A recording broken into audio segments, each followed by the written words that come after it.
ফুচকা, পানিপুরি, গোলগাপ্পা, গুপচুপ জিনিসটা কিন্তু একই।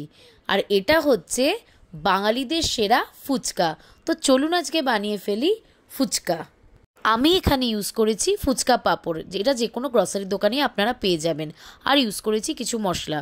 প্রথমে আলুটাকে কেটে নিয়ে একটু সেদ্ধ করে নেব। তার মধ্যে দিয়ে দিচ্ছি লঙ্কার গুঁড়ো, পানিপুরি মশলা, একটুখানি তেঁতুলের চাটনি আর চাট মশলা আর স্বাদ মতো নুন দিয়ে ভালো করে আলুটাকে মেখে নিতে হবে। আর যাদের লঙ্কা দিতে ইচ্ছা করবে লঙ্কার কুচি অবশ্যই দিয়ে দেবেন।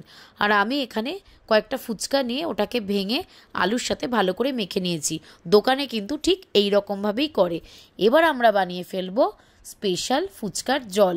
তার জন্য আমি ঘটিতে জল নিয়েছি, তার মধ্যে দিয়ে দিলাম পানিপুরি মশলা, তেঁতুলের চাটনি, চাট মশলা আর স্বাদমতো নুন আর একটুখানি লঙ্কার গুঁড়ো দিলাম। যদি আপনাদের লঙ্কার গুঁড়ো দিতে না ইচ্ছা করে তাহলে জলের মধ্যে দেবেন না। এবার ভালো করে সবগুলোকে মিশিয়ে নিতে হবে। ব্যাস, তাহলেই রেডি হয়ে গেল সুস্বাদু আর ক্রাঞ্চি ফুচকা। এইভাবে আপনারা ফুচকা বাড়িতে বানিয়ে অবশ্যই জানাবেন আপনাদের কেমন লাগলো।